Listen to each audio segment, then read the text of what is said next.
প্রথম প্রশ্ন হচ্ছে মৃত এবং জীবন বলতে কি বোঝায়? সূরাতুল বাকারার ২৮ নম্বর আয়াতে আল্লাহ তাআলা বলেন, কাইফা তাকফুরুনা বিল্লাহি ওয়া কুনতুম আমওয়াতান ফাআহইয়াকুম সুম্মা ইউমীতুকুম সুম্মা ইউহয়ীকুম সুম্মা ইলাইহি তুরজাউন। রব্বে কারীম বলেন যে কিভাবে তোমরা অস্বীকার করো, কাইফা তাকফুরুনা বিল্লাহি, কিভাবে তোমরা আল্লাহকে কি করো, অস্বীকার। ওয়া কুনতুম আমওয়াতান, অথচ তোমরা ছিলে প্রাণহীন। কি বলছি বলেন? প্রাণহীন। ফাআহইয়াকুম, অতঃপর তোমাদেরকে কি করা হয়েছে? জীবিত করা হয়েছে, প্রাণ দেওয়া হয়েছে। সুম্মা ইউমীতুকুম, আবার তোমাদেরকে প্রাণহীন করা হবে। সুম্মা ইউহয়ীকুম, আবার তোমাদেরকে জীবন দান করা হবে। এরপরে কার দিকেই ফেরত যেতে হবে? আল্লাহ রবের দিকে। সম্মানিত উপস্থিতি, এখানে কথাটা বোঝা দরকার। মৃত বলতে এখানে আমওয়াত শব্দের অর্থ হচ্ছে মাইতুনের বহুবচন আমওয়াত। মাইতুনের বহুবচন কি? আমওয়াত। মাইতুন শব্দের অর্থ হচ্ছে প্রাণহীন। মাইতুন শব্দের অর্থ কি? প্রাণহীন। আমরা এখানে প্রশ্ন আসতে পারে যে রুহের জগতেও তো রুহের কি ছিল? প্রাণ ছিল, সে তো মৃত্যুবরণ করে নেই। এরপরে আমাদের দেহের মধ্যে আসছে, সে তো সেইভাবে আছে। এরপরে আমাদেরকে আবার যখন কবরে যাবার আগে আমাদের কাছ থেকে রুহটা নিয়ে নেওয়া হবে, তখনও সে মৃত্যু হবে না। তার কি হবে না? মৃত্যু হবে না। এরপরে আবার যখন উঠানো হবে কিয়ামতের ময়দানে, তখনও সে বহাল, জীবিত সবসময়। শুধুমাত্র তার জায়গা পরিবর্তন। তার কি পরিবর্তন? জায়গা। আমরা কোরআনের আরও বিভিন্ন আয়াত এবং এই আয়াতের দিকে তাকাইলে বোঝা যায় যে মৃত শব্দের অর্থ, মৃত্যু শব্দের অর্থ বা মাইতন শব্দের অর্থ আমরা ধরবো প্রাণহীন। কি ধরবো ভাই? প্রাণহীন। তাহলে আমাদের বুঝে আসবে কেমনে। একটা জিনিস আপনারা দেখেন যে যখন আমাদের রুহের জগতে আমরা ছিলাম, কোথায় ছিলাম? আগে ছিলাম আল্লাহ তাআলার মেধার মধ্যে। আল্লাহ তাআলার কার মধ্যে? মেধার মধ্যে, চিন্তা শক্তির মধ্যে। এরপরে উনি কি করেছেন? তৈরি করেছেন, রুহটাকে তৈরি করেছেন। কিন্তু আমাদের দেহটা মাটি দ্বারা তৈরি। দেহটা কি দ্বারা তৈরি? মাটি দ্বারা তৈরি। এই দেহের মধ্যে আবার তাকে কি করেছেন? ঢুকাইছেন। এরপরে আবার কি করবেন? বের করবেন। আবার কি করবেন? ঢুকা দেবেন এবং তার দিকেই যেতে হবে। তার কাছেই ছিলাম এবং তার দিকেই কি যেতে হবে। দেখেন এখানে প্রাণহীন বলতে কি বোঝায় বা মৃত্যু বলতে কি বোঝায়, আমার যতটুকু বুঝ বা কোরআন সুন্নাহ মুতাআলা কইরা যতটুকু বুঝছি ততটুকু আমি বলবো। তার থেকে বেশি কে জানে? আল্লাহ ভালো জানে। সেটা হচ্ছে এই যে মানুষ যখন এই রুহুটা উপরে ছিল বা যে কোনো একটা জায়গায় ছিল বা একটা পাত্রের মধ্যে ছিল অথবা আদম আলাইহিস সালামের পিঠের মধ্যে ছিল, যে কোনো জায়গায় আছে, যারা সামনেতে আসবে তারা এখনো আছে, তৈরি কিন্তু হয়ে গেছে। তৈরি কি হয়ে গেছে? কিন্তু আমাদের মায়ের পেটে দেবার আগে যে প্রসেসিং, এই প্রসেসিংটা আপনারা দেখেন। মানুষ, পুরুষ মানুষ, আমরা খাবার খাই। আমরা কি খাই? খাবার খাই। এখান থেকে আমাদের শক্তি হয়, মানে রক্ত হয়। কি হয়? রক্ত হয়। রক্তের পরে কি হয়? বীজ হয়। রক্তের পরে কি হয়? রক্ত থেকে বীজ হয়। এই বীজটা কোথায় যায়? মায়ের পেটে। কোথায় যায়? মায়ের পেটে। মায়ের পেটে যাবার পরে সেই বীজ থেকে গোশতের কি হয়? টুকরা হয়, নুতফা হয়। কি হয়? নুতফা হয়। টুক টুক টুক টুক টুক টুক করে এরপরে গোশত হয়। এরপরে আস্তে আস্তে আস্তে আস্তে সেটার হাত, পা ইত্যাদি। এরপরে আল্লাহ তাআলা ওই রুহটা কি করেন? ভিতরে দিয়ে দেন। ভিতরে কি করেন? দিয়ে দেন। ওটা কিন্তু প্রাণ ছিল না। এক প্রকারের প্রাণ ছিল না, আবার আরেক প্রকারের প্রাণ ছিল। কিভাবে? ছড়িয়ে ছিটিয়ে ছিল। আমাদের রক্তগুলো যে খাবারের দ্বারা হচ্ছে, সেই খাবার কোন কোন জমিতে হচ্ছে এটা কি আমরা জানি? বলেন, আমরা জানি? কোথাও লেবু হচ্ছে, কোথাও শশা হচ্ছে, কোথাও গোশ হচ্ছে, কোথাও মাছ হচ্ছে, বিভিন্ন জায়গায় না? এগুলা খাবার এক জায়গায় যে করা, এই কর্নেওয়ালা জাতকে, কর্নেওয়ালা জাতকে, এবং সেটা আমার বিবি রান্নাবান্না করার পরে ইত্যাদি, বা আমার মা রান্নাবান্না করার পরে আমি যখন পেটের ভিতরে আসে, তো তখন সেখান থেকে আমাদের কি হচ্ছে? রক্ত হচ্ছে। দেখেন, যখন ওই খাবারের ভিতরে চাল ডাল তরি তরকারি গোশ মাছ ইত্যাদি এগুলোর ভিতর প্রাণ ছিল কিনা? ছিল। কার প্রাণ ছিল? তাদের প্রাণ ছিল। কার প্রাণ? আর আমাদের প্রাণ, আমাদের এই রুহুর শক্তিটা ছড়িয়ে ছিটিয়ে ছিল। কি ছিল? সেটাকে এক জায়গায় করনেওয়ালা জাত কে? এই জন্য আল্লাহ তাআলা কাফের মুশরিকদেরকে বলছেন যে কিভাবে তোমরা অস্বীকার করো, তোমরা তো নিষ্প্রাণ ছিলে। তোমরা কি ছিলে?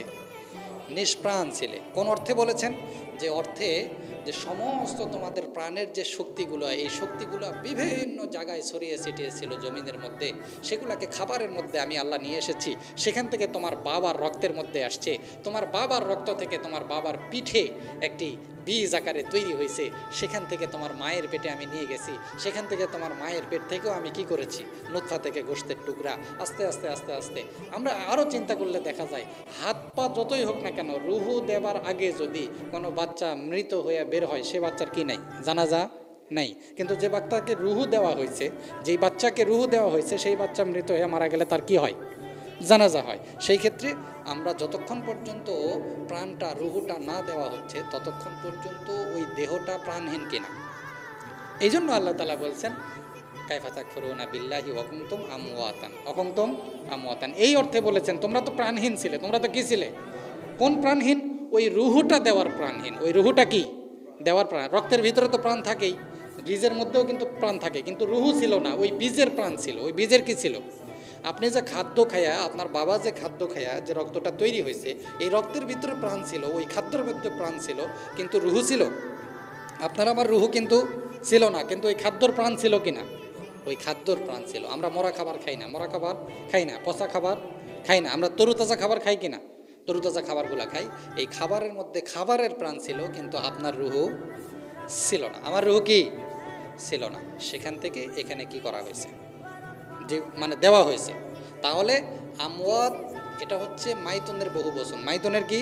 বহু বচন। মাইতুন শব্দের অর্থ কি? প্রাণহীন। মাইতুন শব্দের অর্থ কি? প্রাণহীন। আমাদের প্রাণ ছিল না মায়ের পেটের মধ্যে, এই প্রাণ দান করেছে কে? এই জন্য আল্লাহ তাআলা বলেছেন 28 নম্বর আয়াতে কাইফা তাকফুরুনা বিল্লাহি, কিভাবে তোমরা অস্বীকার করো আমওয়াতান। আমওয়াত বহু বচন এই জন্য ব্যবহার করছে অনেকগুলো মানুষকে। তোমরা তো প্রাণহীন ছিলে। কি ছিলে? প্রাণহীন ছিলে। এরপরে আসেন ফাআহিয়াকুম, তোমাদেরকে কি করা হলো? প্রাণ দেওয়া হলো। কি করা হলো? অর্থগুলো এইভাবে করেন। কি দেওয়া হলো? প্রাণ রুহুটা দেওয়া হলো। আচ্ছা, দেওয়ার পরে সুম্মা ইউমীতুকুম। এখানে সুম্মা শব্দ অতঃপর। সুম্মা শব্দ কি? অতঃপর। ভাই, আমরা কথাবার্তা বলার সময়ও অতঃপর শব্দ ওই সময় বলি যেই সময়টা একটি সময় অতিবাহিত হয়। সময় কি হয়? এই সুম্মা শব্দের অতঃপর মানে আমার দুনিয়ার জিন্দেগি। সুবহানাল্লাহ। এই সুম্মা শব্দের অর্থ কি? আমার দুনিয়ার জিন্দেগি। অতঃপর তোমাকে ফাআহইয়াকুম সুম্মা ইউমীতুকুম, সুম্মা ইউমীতুকুম, অতঃপর তোমাদের আবার এই দেহটা কি হয়ে যাবে? প্রাণহীন হয়ে যাবে। কি হয়ে যাবে? প্রাণহীন। প্রাণহীন হবার পরে কি হবে দেখেন, আমরা যে আমাদের শরীরটা গোশত মাছ ডিম ইত্যাদি খাইয়া আমাদের শরীর তরুতাজা করছি না, এই শরীরটা আবার সেই যেই মাটি থেকে খাদ্যগুলো আসছিল, সেই মাটিগুলোই কি হয়ে যাবে? আবার খেয়ে ফেলবে। সেই মাটিগুলো কি করবে? খেয়ে ফেলবে। এই দেহতে যে খাবারগুলো যায় সবগুলো মাটির সঙ্গে সম্পর্ক কিনা? মাটির সঙ্গে না? আপনারা মাছ বলেন, গরু বলেন, ছাগল, গরুও খায় ঘাস। ঘাসও হয় কোত্থেকে? মাটি থেকে। মাছগুলো যে খাবারগুলো খায়, সেই খাবারগুলো উৎপাদন বা আমাদের ফল সবজি ইত্যাদি ইত্যাদি সব থেকে হয়?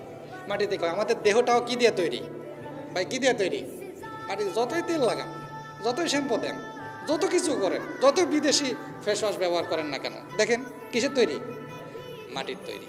মাটির তৈরি এবং মাটির থেকে জিনিসপত্র হওয়া জিনিস দ্বারা আমরা লালন পালন।